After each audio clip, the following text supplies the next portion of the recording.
Halo Tribuners, seperti biasa, Joy mau bagi-bagi quotes buat kalian. Until you make the unconscious conscious, it will direct your life and you will call it fate. Itu tadi adalah kata-kata dari Carl Jung. Bersama saya Joy, kita kembali lagi dalam Cakap-Cakap edisi Kesehatan.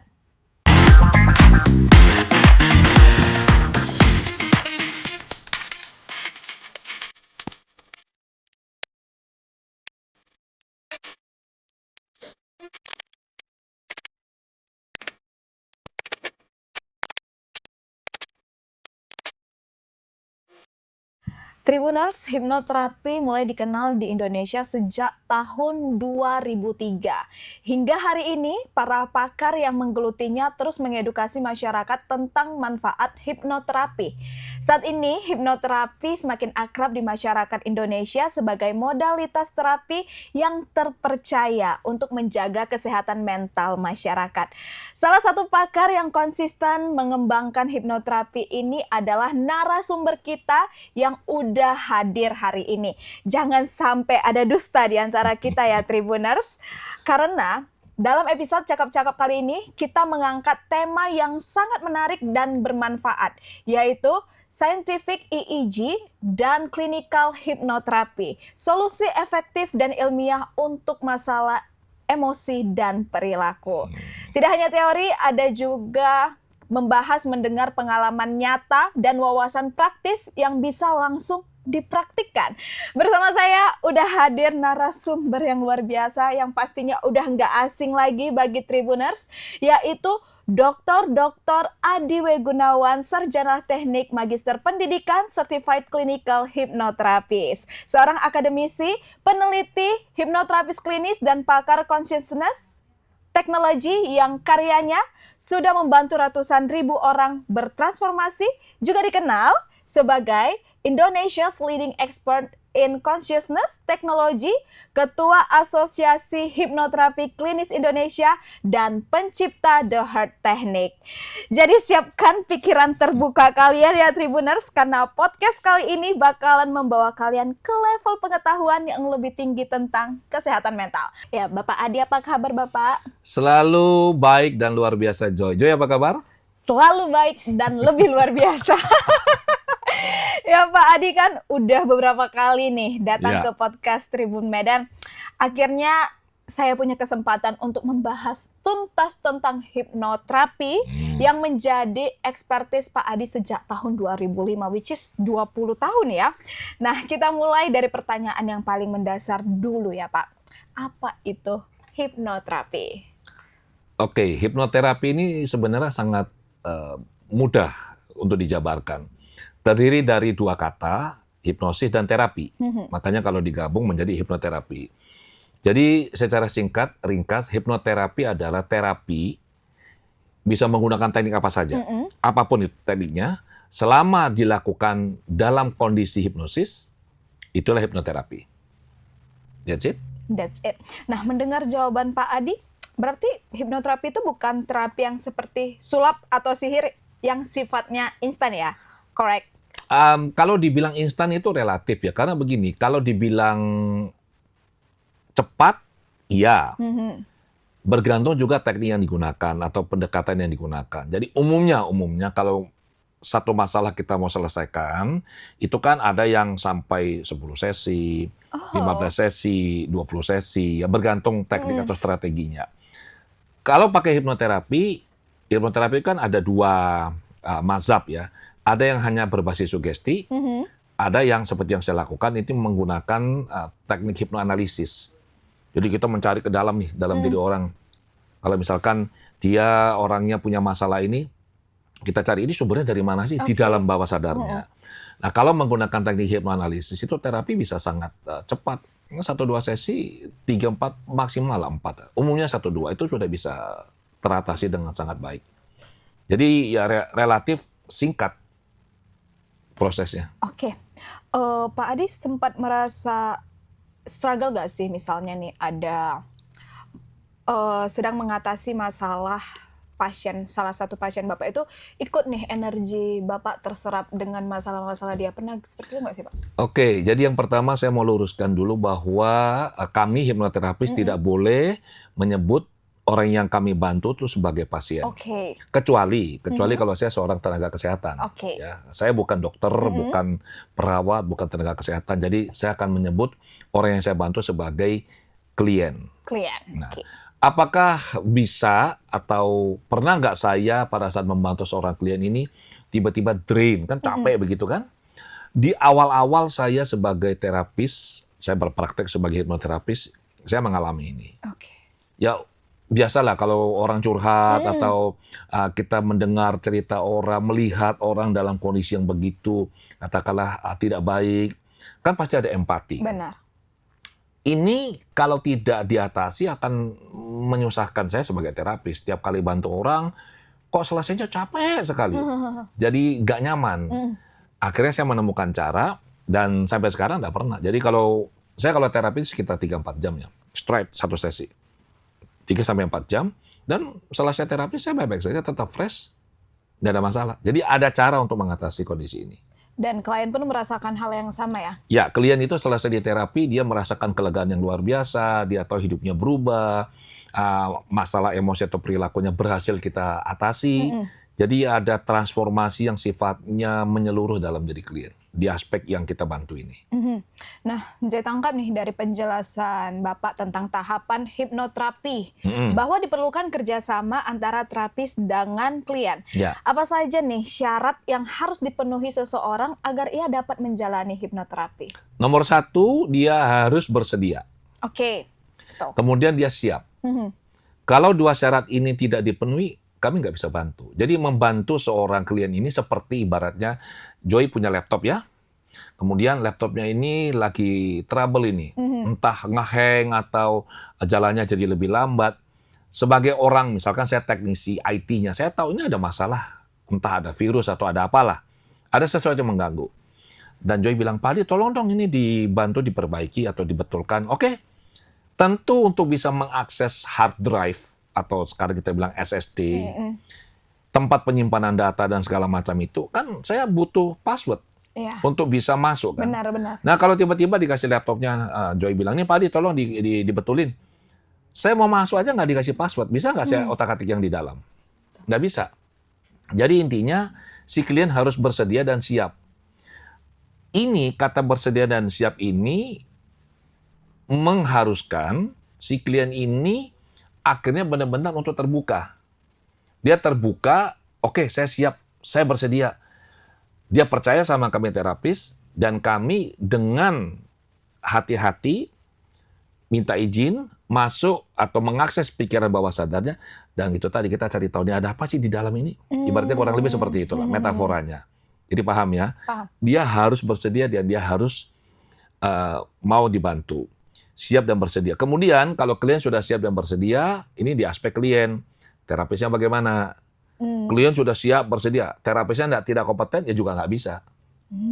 Dua-dua harus bersinergi.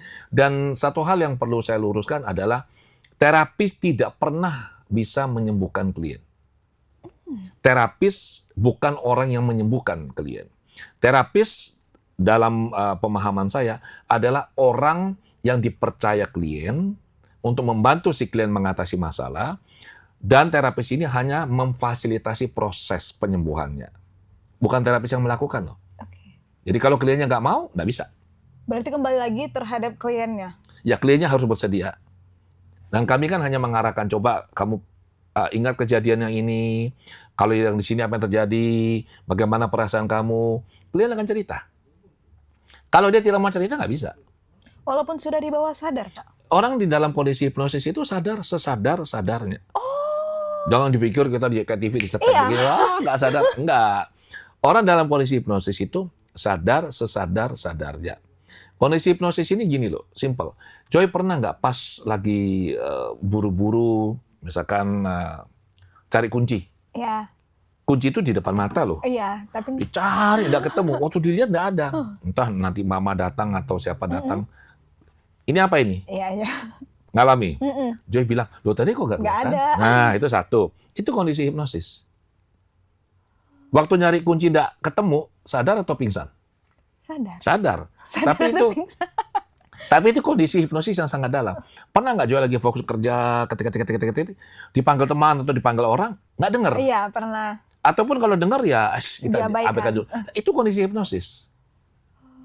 Atau pernah nggak pada saat lagi mandi tiba-tiba, kok perih ya lutut saya? Oh, ini ada luka. Oh, Entah berat atau Iya. apa ya. Waktu mengalami luka ini, waktu kejadiannya itu terjadi, Joy lagi sadar atau pingsan? sadar. Sadar. Tapi kenapa nggak terasa? Karena saat itu Joy masuk ke dalam kondisi hipnosis yang cukup dalam, sehingga secara otomatis tubuh ini mengalami kondisi anestesi mental. Oke. Ya, jadi orang dalam kondisi hipnosis itu sadar sesadar-sadarnya. Dia percaya kepada terapisnya, dia membuka diri untuk dibantu. Itu aja. Jadi jangan dipikir orangnya tidur, orangnya pingsan, nggak sadarkan diri. Enggak. Oke. Makanya dia bisa bohong. Iya, itu mau saya bilang. Berarti mau dia nggak berhasil prosesnya tersebut kalau dia itu tidak memberikan akses penuh Nggak bisa. dan dia bohong. Dia bohong nggak bisa. Makanya saya sering kali dapat telepon dari seorang istri. Pak Adi, ya saya bilang ibu, bisa nggak tolong kenapa? Pak Adi bisa nggak hipnotis? Salah lagi katanya. Hipnotis suami saya, tujuannya apa? Saya curiga dia ini selingkuh Pak. Coba Bapak korek-korek bawah sadarnya. Bisa tahu nggak dia selingkuh atau tidak? Saya bilang ibu, satu orangnya harus bersedia. Dia siap mau dibantu. Kemudian Bu, dalam kondisi hipnosis kan orangnya sadar. Nah kalau dia mau bohong saya bagaimana? Jangan dipikir sudah dicetek begitu tiba-tiba langsung nggak sadar tuh dibongkar semua. Kalau saya bisa melakukan seperti itu, saya dipanggil KPK loh. Buat bongkar kasus korupsi kan? Iya, betul. Nggak bisa. Itu pemahaman yang salah. Jadi dia bilang nggak bisa Bu. Jadi bagaimana caranya tahu dia selingkuh atau tidak? Ya mana saya tahu, saya bilang. Jadi ya ibu cari sendirilah, cari tahu sendirilah. Jadi bukan seperti yang orang pahami selama ini. Iya. Karena kan kalau yang kita tonton di televisi, tidur. Dia tidur. Itu seringkali itu rekayasa. Ya, memang bisa seperti itu, tapi ada prosesnya. Kita harus cari orang yang sangat sugestif, kemudian orang ini dipasangi jangkar. Pernah nggak nonton di TV itu yang ada orang itu cuma dibakar tisu begini, terus Iya. tisunya terbakar, orang tiba-tiba langsung nggak sadar. Coba lakukan pada kita, bisa nggak? Nggak bisa. Itu sudah disiapkan. Seringkali juga si subjek itu, kita panggil sebagai subjek ya, subjek itu adalah orangnya sendiri. Jadi kayak bersandiwara gitu loh. Jadi misalkan ini kita temenan ini ya, kita berteman. Kemudian Joy datang ke acaranya saya, kan orang nggak tahu. Nah, tiba-tiba saya lihat Joy di antara penonton, saya bilang, oke Anda, ada ke depan sini. Ada saya pura-pura kenalan. Iya. Dan tiba-tiba saya hanya bilang, kalau saya berdehem, tiba-tiba Anda langsung kaku seluruh tubuh. Saya, Joy langsung kaku semua. Ini sudah kita setting sebelumnya. Settingan. Ya. Ada yang benar-benar bisa seperti itu, tapi itu butuh persiapan loh, nggak sembarangan loh. Tapi kebanyakan itu disetting. Nah, kami hipnoterapis, saya mampu melakukannya, tapi saya tidak boleh melakukan karena nggak lucu dong di atas panggung. Saya dalam tanda kutip ya seperti kayak mempermainkan orang yang nggak boleh lah. Ya benar-benar. Nggak boleh. Jadi kita karena bawah sadar ini adalah tempat yang menurut saya ini sangat luar biasa, sesuatu yang sangat dalam diri seseorang ini. Kita perlu memperlakukan dia tuh dengan penuh rasa hormat. Benar. Saya kalau mau melakukan terapi ya, setelah saya membantu klien dalam masuk kondisi hipnosis, sebelum saya masuk ke pikiran bawah sadar, mengakses bawah sadar, saya permisi dulu loh. Boleh nggak saya bantu orang ini? Boleh nggak saya masuk? Kalau bawah sadar dia bilang enggak, sampai 3 kali, kalau dia bilang tidak boleh, apa yang saya lakukan? Saya stop itu. Saya hentikan dan saya bilang sama klien, bawah sadar Anda tidak mengizinkan saya untuk membantu Anda lebih lanjut. Saat ini dia belum mau, ya sudah, kita selesai sampai di sini. Itu cara saya melakukan terapi. Jadi nggak sembarangan. Oke, Pak Adi. Kalau tadi itu kan kita berbicara dari perspektif klien ya. Klien, yes. Nah, kalau dari perspektif hipnoterapi, Pak Adi tadi mengatakan harus kompeten Iya dong. syaratnya agar dia bisa melakukan hipnoterapi. Nah, kompetennya itu bagaimana? Bisa dijelaskan lebih rinci nggak? Oke, saya kasih satu contoh saja ya. Misalkan begini. Joy pernah jumpa orang yang takut tikus, takut kecoa. Yang mudah saja ini contohnya.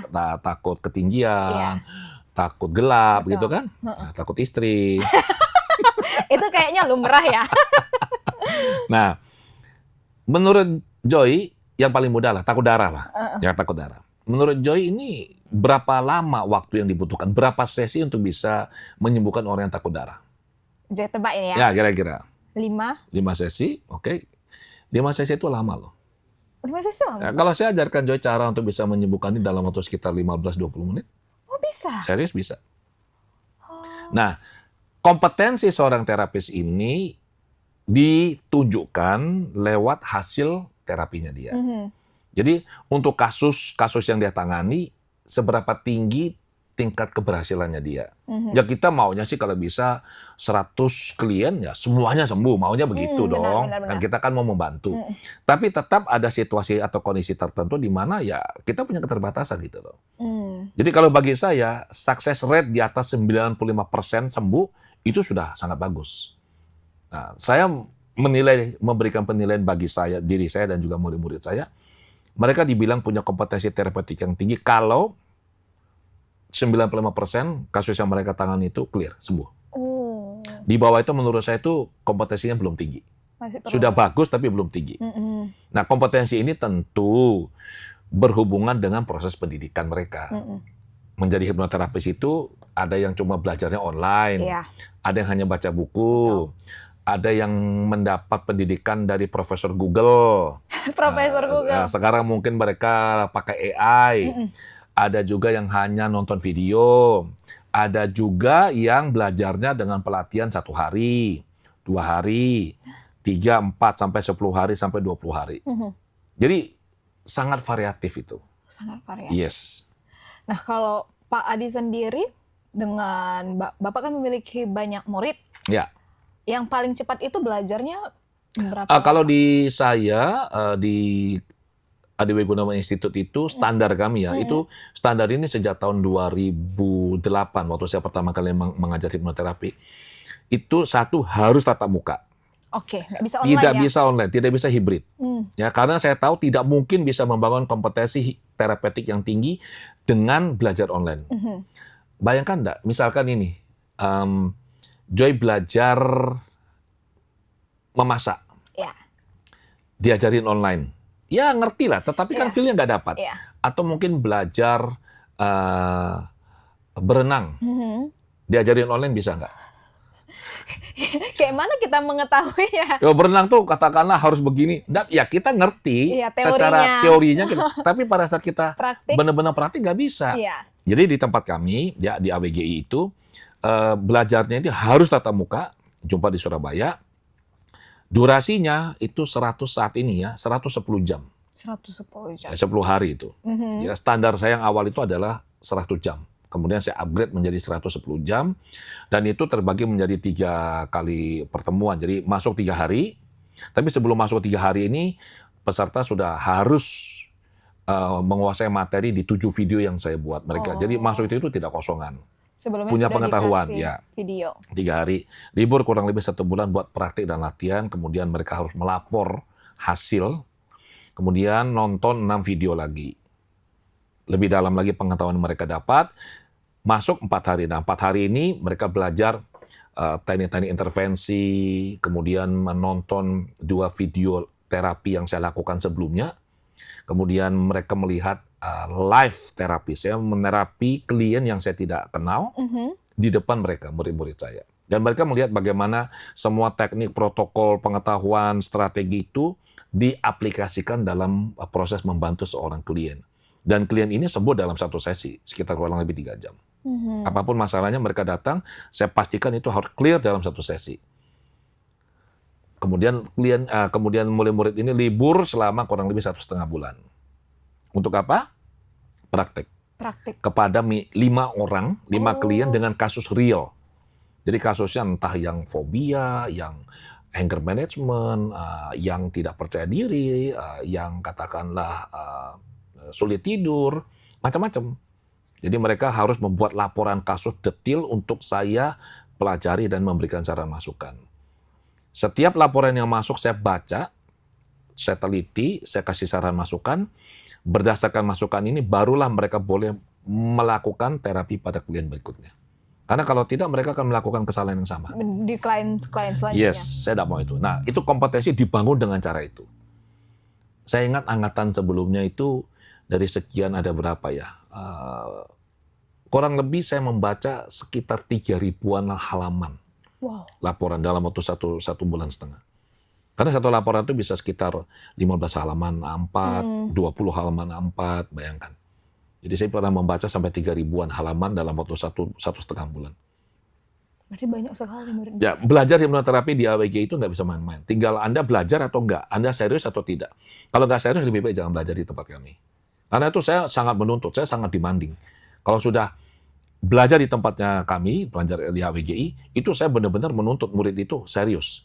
Kalau dia nggak melakukan tugas, saya akan minta dia mengundurkan diri. Berarti nggak boleh menye-menye ya Tribuners. Nggak. Kalau orang Medan bilangnya tak aci. Gitu ya. Ya nggak aci. Terus tadi Pak Adi ada memberikan teknik ya, menonton video 7 dulu, baru istirahat 1,5 bulan, mereka langsung menemui klien ya dengan Ya, nonton 7 video, baru mereka masuk kelas 3 hari.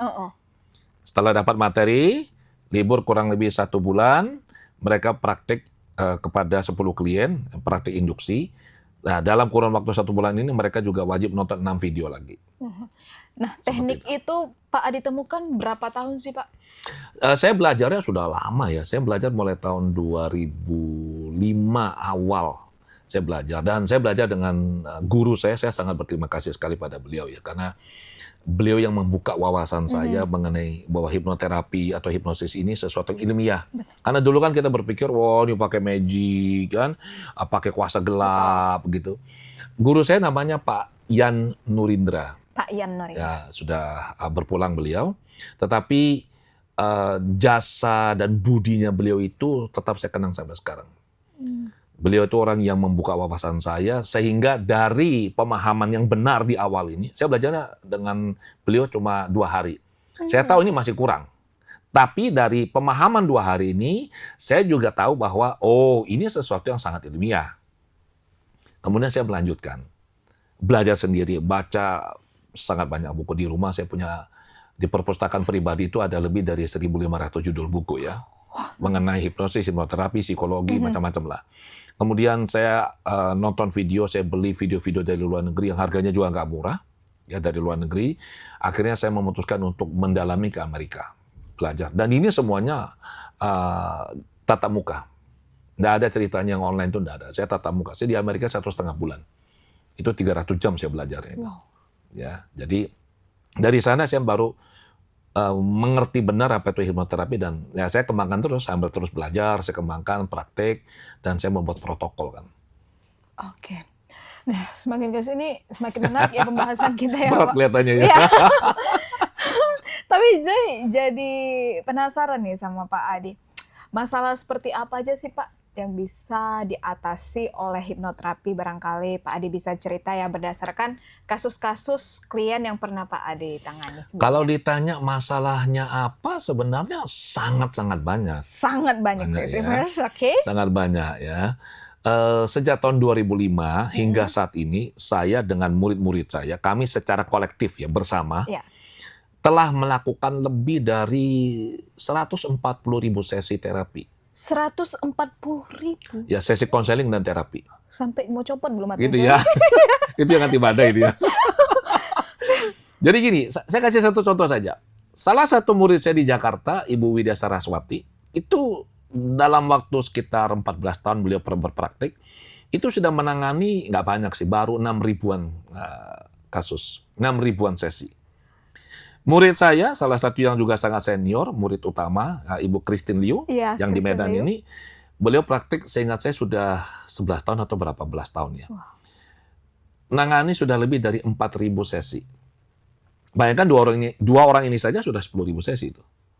Belum lagi dari saya, dari murid-murid yang lain. Jadi kami lebih dari 140.000 sesi. Apa kasus yang pernah kami tangani? Saya yakin hampir semua lah. Kondisi atau situasi orang yang kalau minta bantuan kami pernah menangani. Contohnya apa misalkan? Yang paling mudah itu ya fobia. Itu paling mudah itu, serius itu paling mudah. Itu ya 10 menit, 15 menit. Nggak usah jumpa hipnoterapis kalau untuk fobia. Kenapa? Itu nanti habis duit banyak. Lebih bagus belajar hard technique saja. 15 menit clear, 10 menit, 20 menit clear itu. Ya. Kasus-kasus misalkan emosi, orang mudah marah, kasus-kasus mau cerai, Aha. kemudian mau bunuh diri, kemudian tidak percaya diri kalau di depan orang banyak itu terbata-bata. Kemudian kami juga membantu kasus-kasus yang sifatnya fisik. Jadi misalkan ada orang yang sakit, ada masalah dengan jantung, Oh, penyakit juga. ya untuk masalah fisiknya tuh ke dokter, tetapi kan ada emosi di situ. Entah dia ada kemarahan, ada ketakutan. Nah itu kami bantu dari sisi psikologisnya. Dan ini akan sangat bagus karena sinergi antara perawatan medis yang memang sangat bagus. Kami bantu dari sisi emosinya dan itu proses perubahan atau kesembuhan itu menjadi lebih signifikan begitu. Sangat banyak sih. 140.000 sesi itu udah main-main loh itu. Kalau kleptomania pernah? Klepto pernah saya dan saya nangani kasus cuma saya tidak boleh sebut nama kliennya. Kasus yang sangat-sangat ramai di Indonesia saya pernah tangani itu. Oh, Yes, kliennya tuh saya tangani dan itu clear. keren. Termasuk juga kasus yang ada kasus yang katanya itu adalah salah satu bentuk pelecehan yang dilakukan oleh seorang perawat kepada pasien di rumah sakit itu saya tangani kasus itu. Wow. Dan yang juga yang sangat berat itu adalah kasus saya tangani saksi mahkota dari kejadian pengeboman sekian tahun yang lalu salah satu hotel yang sangat mewah di Jakarta. Itu sampai ke Surabaya tuh si orang ini. Wow. Itu satu sesi clear. Satu sesi doang, Satu Pak? sesi, yes. Keren. Pernah nggak sih, Pak, contoh nih, murid Bapak nggak kurang bisa lah Ada. menyelesaikan? Ada. Boleh dioper ke... Oh bisa, bisa. Oh. Ya ini kan kemarin saya nangani satu kasus di mana sudah ditangani murid saya ya di tahun 2022. Saya melihat sih ada yang kurang tuntas di situ. Iya, benar. Dan kalian cari saya bilang nggak apa-apa. Jadi ke saya, tapi saya tanya dulu ke murid saya, apa yang sudah kamu lakukan? Dia lakukan ini. Saya bilang, oke. Nah, saya tinggal melanjutkan saja. Jadi ada juga orang klien itu ke saya dan itu tidak tuntas. Jadi ada seorang wanita contoh nih ya. Jadi umurnya 25 kira-kira itu. Wanita, belum menikah. Datang dari luar kota ketemu saya. Dia dari Malang. Terus minta tolong, oke. Pada saat saya mulai bantu, saya proses, saya tahu, waduh ini bawah sadarnya nggak mau nih. Pikiran sadarnya sangat mau. Saya mau dibantu, saya yakin saya bisa sembuh. Oke. Begitu saya proses, itu ada resistensi. Saya tahu ini. Tapi ya saya tidak mau menyalahkan klien. Saya akhirnya setelah saya coba berapa kali, ya saya bilang akhirnya begini. Saya nggak bisa bantu kamu. Kamu butuh jumpa seorang murid saya di Malang. Saya sebut namanya, ini seorang ibu yang sangat baik. Kamu cari beliau.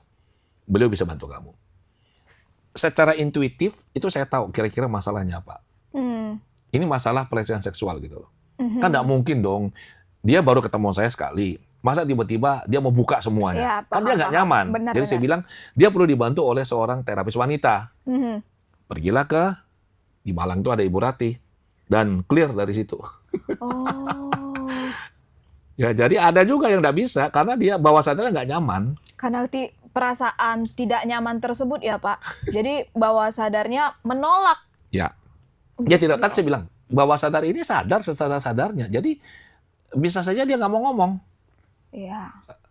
Pada saat saya membantu klien ini, jangankan memproses atau menerapi. Menuntun dia masuk kondisi hipnosis saja saya nggak bisa. Bawah sadarnya nggak mau, pokoknya nggak mau. Jadi saya tahu, waduh ini dia nggak masuk ini. Tadi kan di awal definisi hipnoterapi adalah terapi yang dilakukan dalam kondisi hipnosis kan. Nah untuk bisa melakukan terapi saya butuh kondisi hipnosis. Kondisi hipnosis ini adalah kondisi yang dengan kedalaman yang spesifik. Betul. Jadi seperti kalau kita tuh lagi diving atau nyelam itu kan butuh kedalaman ini. Nggak bisa hanya di permukaan. Nah saya nggak bisa mencapai kedalaman ini. Di mana saya bisa melakukan banyak teknik-teknik advance di sini ya. Karena saya nggak bisa bawa dia masuk ke kondisi ini, teknik saya nggak bisa jalan. Ya saya tahu, satu-satunya alasan kenapa orang nggak bisa masuk, karena dia takut. Karena dia takut Yes. daripada salah pula nanti ya kan? Daripada dia cerita, mungkin dia nanti malu, dia merasa ini adalah aib. Pikiran sadarnya mau, bawah sadarnya nggak mau. I see, paham. Paham no? Paham, Pak.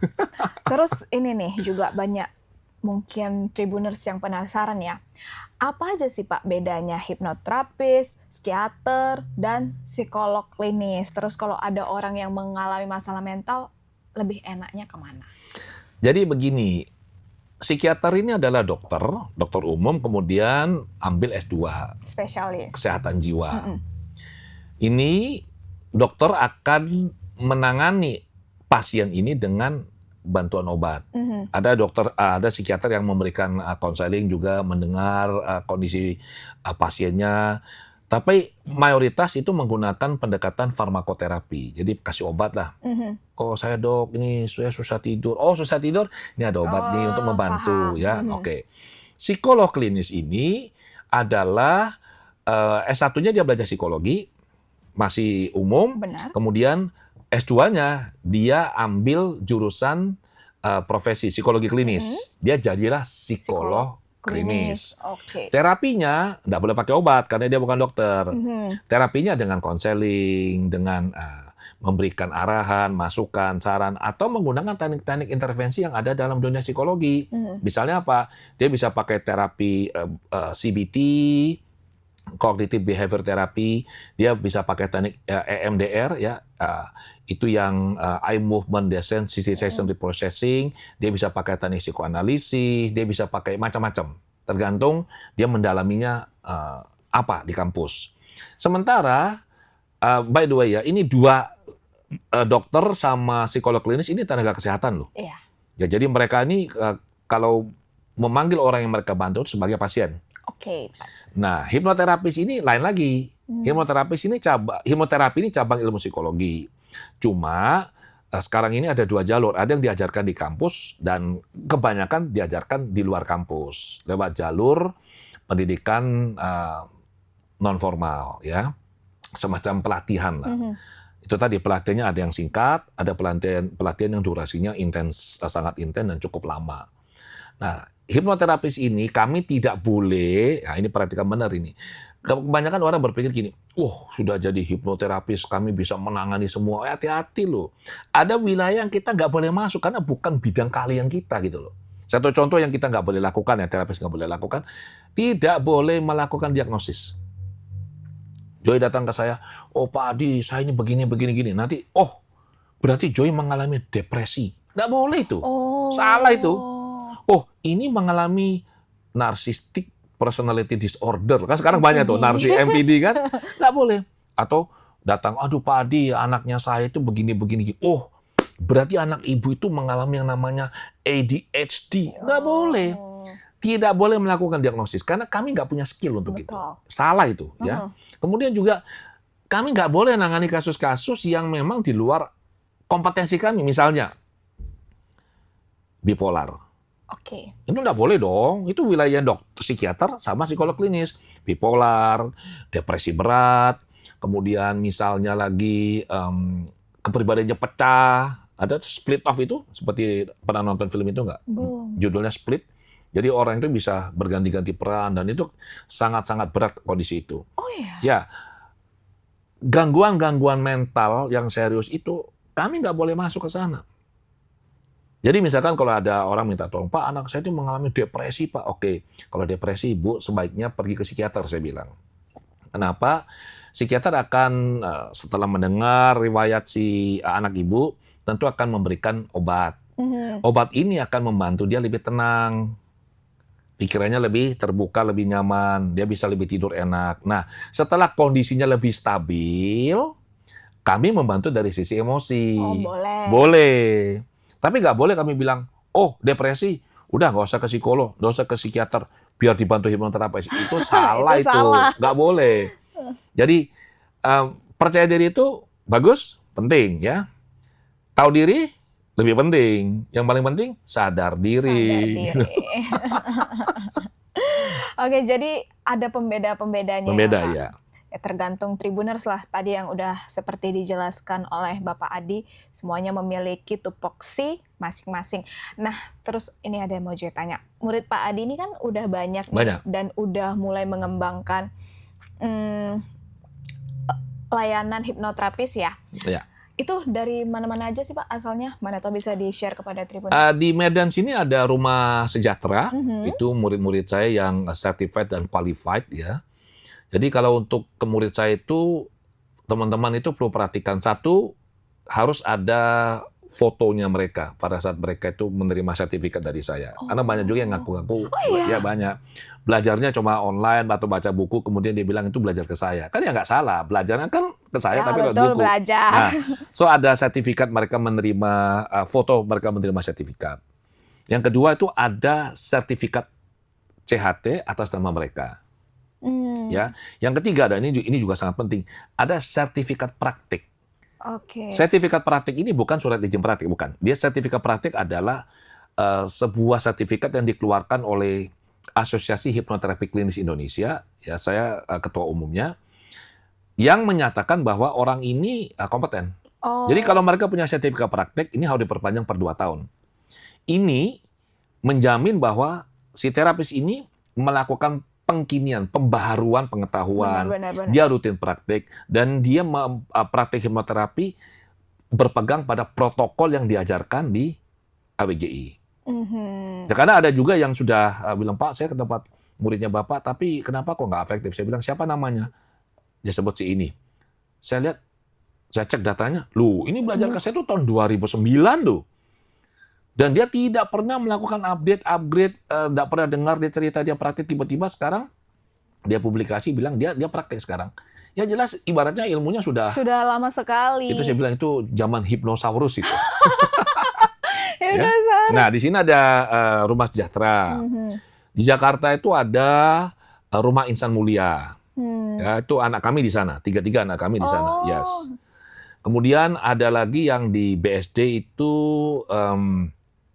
I Love Me, ya ada di BSD, tempat praktik bersama. Dan banyak juga yang praktiknya itu di tempat mereka sendiri.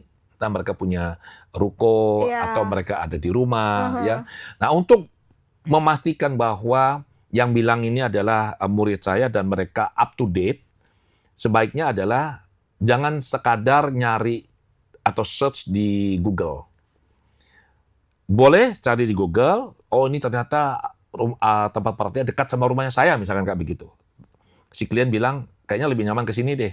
Catat namanya, telepon kantor saya di Surabaya. Karena staf saya itu punya daftar nama terapis yang kami rekomendasikan, yang punya sertifikat praktik. Jadi walaupun misalkan dia bilang dia sudah praktiknya sudah lama, tapi kalau telepon ke kantor dan kami lihat tidak punya sertifikat praktik, kami tidak rekomend orang ini. Karena yang punya sertifikat praktik itu dipastikan praktiknya rutin dan menggunakan protokol. Tidak campur. Sesuai standar AWGI. Kalau misalkan dia pergi ke terapis yang tidak menggunakan standar kami, dan ternyata misalkan ada yang tanya ke saya, kenapa saya kok belum bisa berubah? Saya tidak bisa melakukan audit. Saya akan melakukan audit proses terapi yang dilakukan oleh setiap hipnoterapis AWGI atau murid saya berdasarkan protokol yang mereka pakai.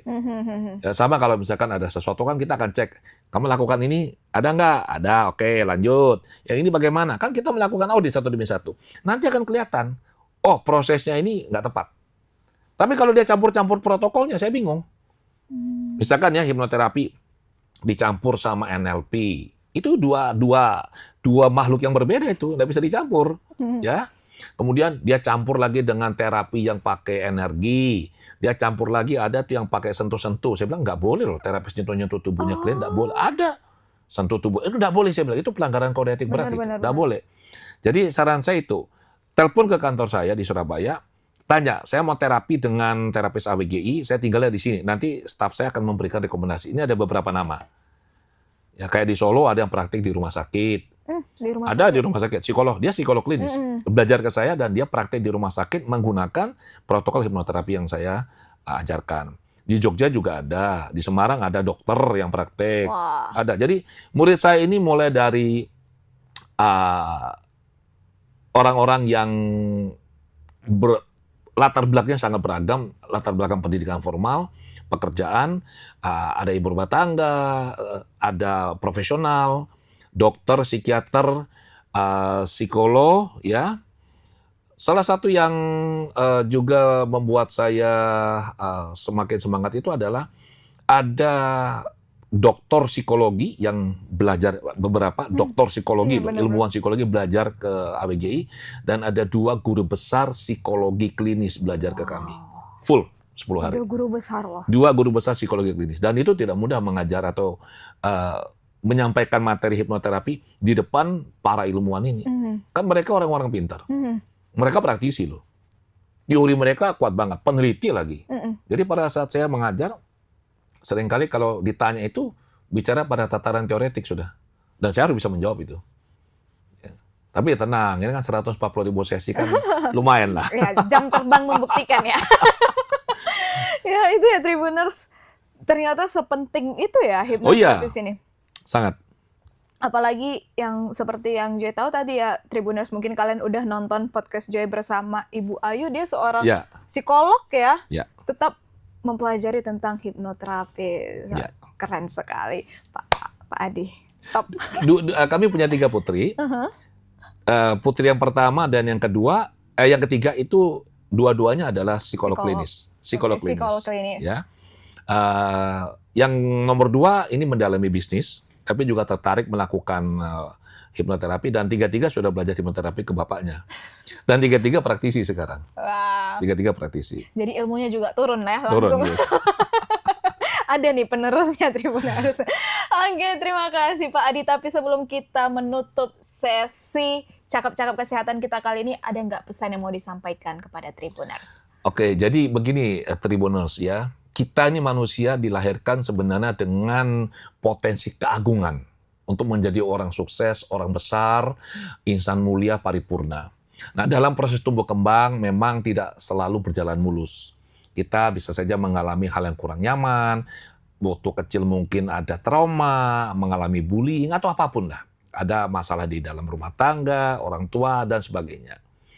Apapun situasi kita saat ini adalah dampak, kalau ini negatif ya, dampak dari proses perjalanan hidup kita sebelumnya.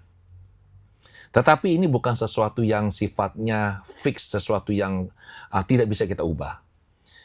Itu kan hanya dampak. Lewat proses yang benar, dalam konteks ini saya bicara hipnoterapi, kita bisa memulihkan kembali diri kita. Sehingga kita bisa kemudian mengembangkan diri kita, bertumbuh menjadi manusia seutuhnya sesuai dengan fitrahnya kita. Jadi jangan pernah putus asa, teruslah berusaha, dan pada saat kita bertemu dengan orang yang tepat, proses penyembuhan, proses transformasi diri itu menjadi proses yang mudah, menyenangkan, dan cepat. Demikian. Terima kasih Pak Adi. Terima kasih Joy. Ya, sebuah closing statement yang sangat inspiratif. Nah, terima kasih Pak Adi udah datang ke Tribun Medan ya, udah jauh-jauh dari Surabaya. Dari Surabaya. Dari Surabaya ke sini ya, apalagi kalau bukan untuk Tribuners Medan ya. Ya, semoga Pak Adi semakin baik ke depannya karirnya. Amin, ya. Terima kasih. Juga demikian juga Joy ya. Amin, perjalanan dinas ke Medan ini ya Pak. Ya. Ya, semoga setiap Pak Adi ke Medan mampir ke Tribun Medan ya Tribuners. Ya, kalau begitu terima kasih juga kepada Tribuners yang udah menonton program Cakap-Cakap edisi kesehatan kita kali ini. Jangan lupa untuk saksikan episode selanjutnya. Aku Joy, Pak Adi, dan kru yang bertugas pamit undur diri. Bye Tribuners.